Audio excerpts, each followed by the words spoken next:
Alison, how are you today? Hi Rihanna, I'm good. Yourself? Good. Recovering slowly from this cold, Mm-hmm. and I was actually thinking how ironic that we're going to be actually talking about.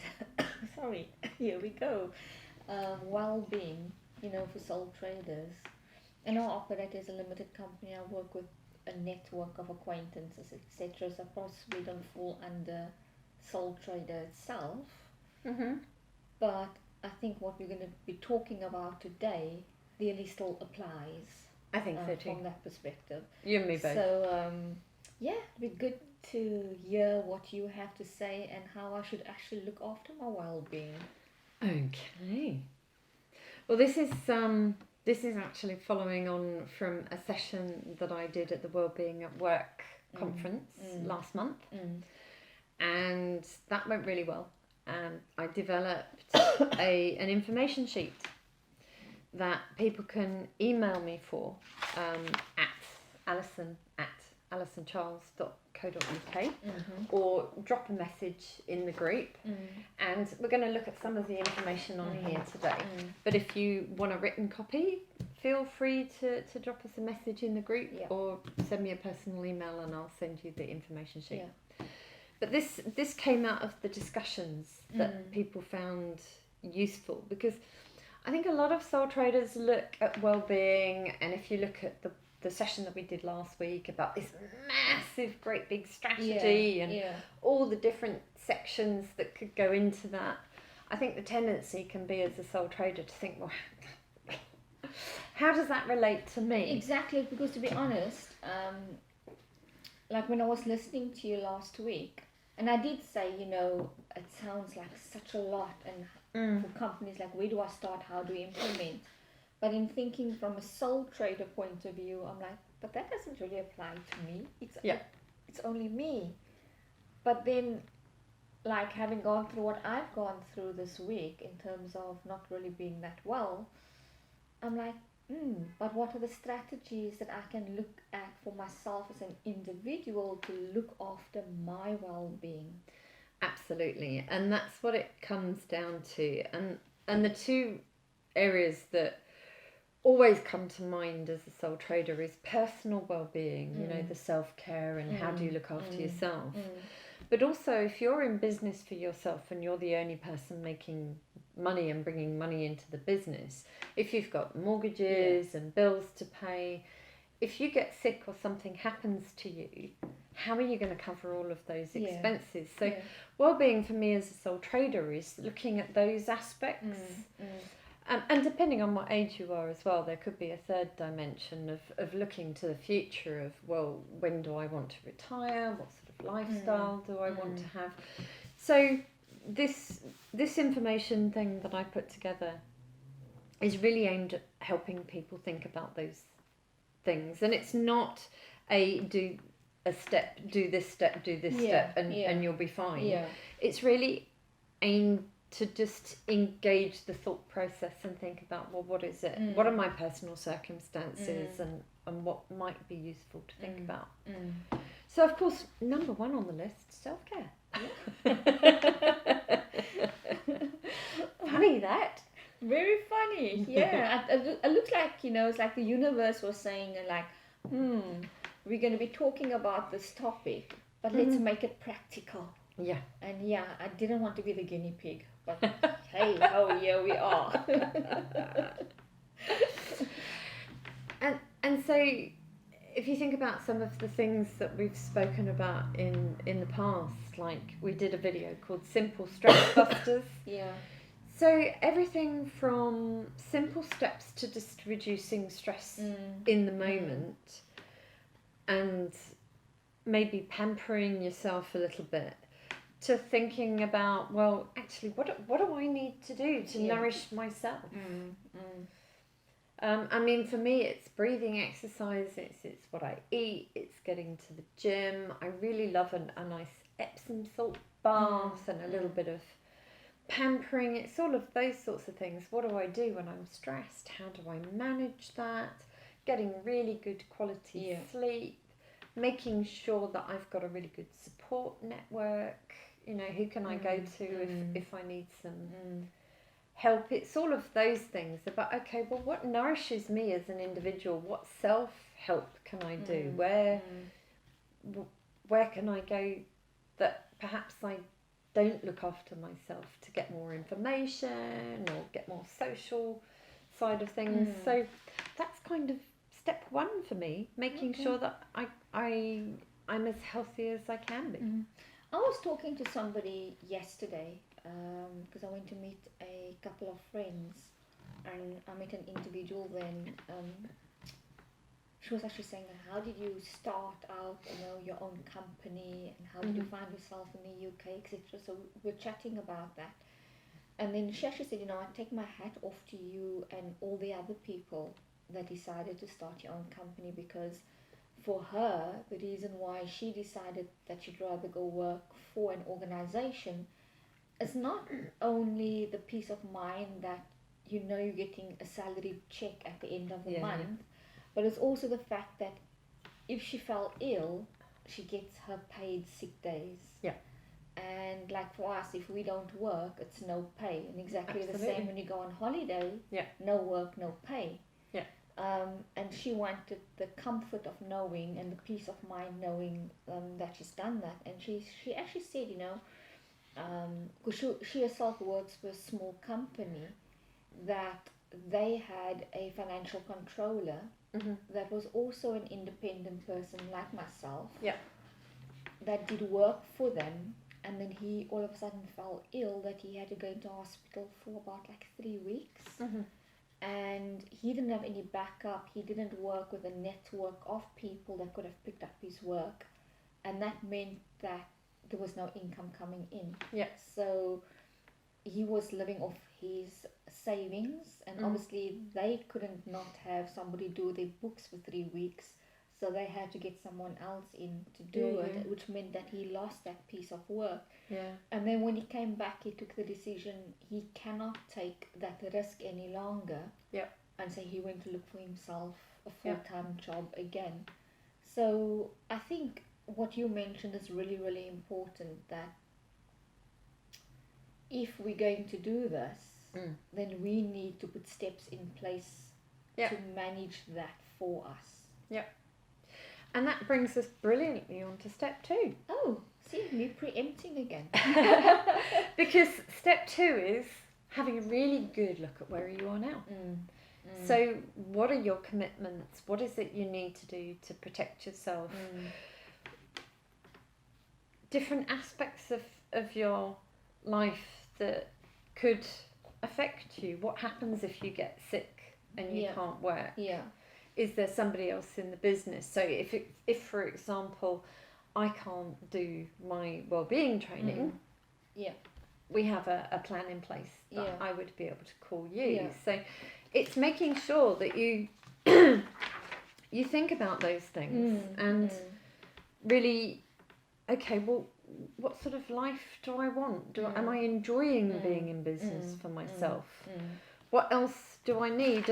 And you'll find on the sheet there's this really good wheel that helps you just look at different areas. So health and well-being, personal growth, achievements, finance, relationships. And it's just a really good thing for just having a think about, well, in all these different dimensions, where am I on a scale of 1 to 10, where 0 right in the middle, or 1 would be something where I'm very unhappy, but then going out towards 10 where I'm quite happy. And it gives you a really nice pictorial view of how you feel about your life at the moment, which then allows you to go on to thinking, well, if everything's not a 10, what can I do to make it a 10? To make it a 10? Or am I happy not being a 10? There's nothing to say you have to be a 10. Yeah, exactly. And I think it's quite important what you mentioned now in terms of, who's your backup, who can you go to. I mean, luckily I could still plod along and do the things that needed to be done. But I mean, God forbid, and touch wood, that, it never ever becomes something that is serious. But I've been thinking of, should it happen, what is my backup? And, do I have somebody that I can fall back onto in terms of doing HR work. Yeah. I mentioned to you this morning, I've got a disciplinary case coming up, which I have to manage for a client. So knowing that, there's somebody who's able to do that and pick up the piece of work if I'm going to be unable to do it. Yeah. And this might be a business idea for someone out there. Because I was thinking, people talk about virtual assistants and they're quite good in helping you pull things together. And I must say, I've not done a Google search on this, and I probably should. Yeah. But like an HR virtual assistant. Oh, okay. I think that would be a good scope, because it would be somebody that probably studied people management, have some background around HR. Yeah. But they would be the type of people that would be able to pick up, for example, like if I look at my scenarios and some of the work that I do, and what keeps me really busy would be some companies approaching me saying, I need an employee handbook, or I need an update with an employee handbook, or could you help me with some recruitment and selection? So I need somebody to help me with sifting through the CVs of candidates that's come in, or do preliminary interviews with candidates. So if you have a virtual HR assistant, because they've got some background of HR, they could then help you do that. So I've been playing with that in the back of my mind. Not that I want to start an HR virtual assistant business, but thinking that's the type of person that I need as a backup.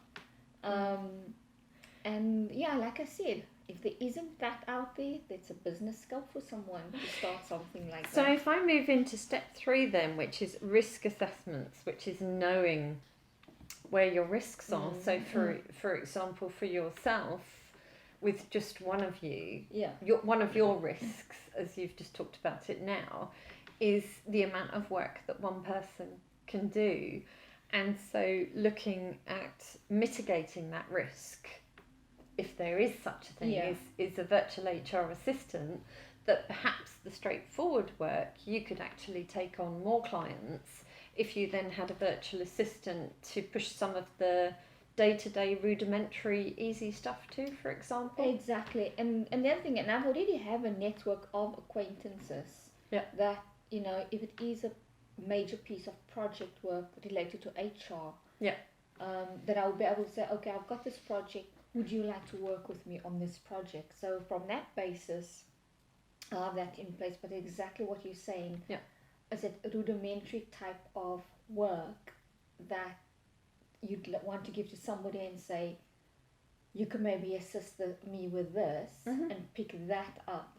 And then, yes, you'd like to bring in more clients, but also when you find yourself in a situation due to you have to take some time out of the business, the business will still be ticking over because there's somebody as your backup within the business to be able to pick up those pieces of work that you do know is where your bread and butter lies. So that risk assessment piece is really important about, where else can you go for help if you can't deliver a piece of work, or if you want to take on more clients, how can you farm some of the work out? So for me, it was the amount of time that I was spending doing the financial side. So I found myself a bookkeeper. So that was how I managed it. Also, at the beginning I mentioned, if I can't deliver my wellbeing courses, then you're my backup. So it's just thinking about those areas that could trip you up. And the financial one tends to be a big one. How do I have income if I can't work? And we're going to have a financial advisor next year. So that's, going to talk to an independent financial advisor, the sort of things that you can do to protect yourself. A few years ago, when I was thinking of leaving corporate and becoming self-employed, my financial advised me to take some savings that I had, and I actually invested in a rental property. So I have a steady income that covers, my very basic household bills are covered by the rental property. So that was my risk assessment of my vulnerability, was not being able to pay bills. And so that I went to talk to my IFA about, well, how do I protect myself and overcome that?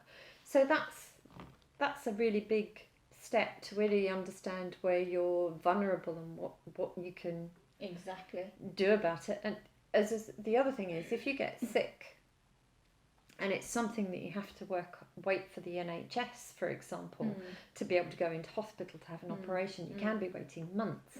And if it's something that means you can't get around to get to clients, or it means that your work is restricted, those months can really be quite destructive. So having something like Bupa in place that you can get problems fixed really quickly, or having critical illness cover or something, it's whatever it is for you to find out. And we're not defining solutions here, it's just like these are the areas to think about. And you're right, because again, it's not going to be, like we said last week, one size fits all. It's going to depend on your personal circumstances. And for example, you've got the rental property that now covers your basics. But for me, for example, when I started out, I had a healthy savings plan. And I knew I could do this because of the healthy savings plan. And I still do have a healthy savings plan, and I still make sure that every month I still save, and I try and top up in terms of what I took out when I started the business. So that I have that, and I don't continuously deplete the savings fund. So that's what I've done for myself from that perspective. But also, for example, when I took out liability insurance, because you got to do that to cover yourself, really for important. a company. There was part of the insurance also in terms of if you fell ill and you're out of the business for X number of days, we would then obviously cover X amount. So I decided it's well worth for me to take out that policy, which I pay to, which is part of my liability insurance. But the other thing, for example, you mentioned about Bupa, that's the first thing I did as well. I took up private healthcare. Always to knowing that there is a backup from that perspective, that if I need to go and see somebody urgently and immediately, I do have that. And again, it might not suit everyone else, and so it's not one size fits all. And I think I like what you've done with the wheel, because that you can personalize, and you can look at your situation and look at what's relevant to you and what you're going to put in place for yourself with regard to that. And of course, the categories around the edge are just a guidance. You can make up your own as to what's relevant for you. Cool. And I guess a support network, as you said, is also quite important. Well, that's step 4.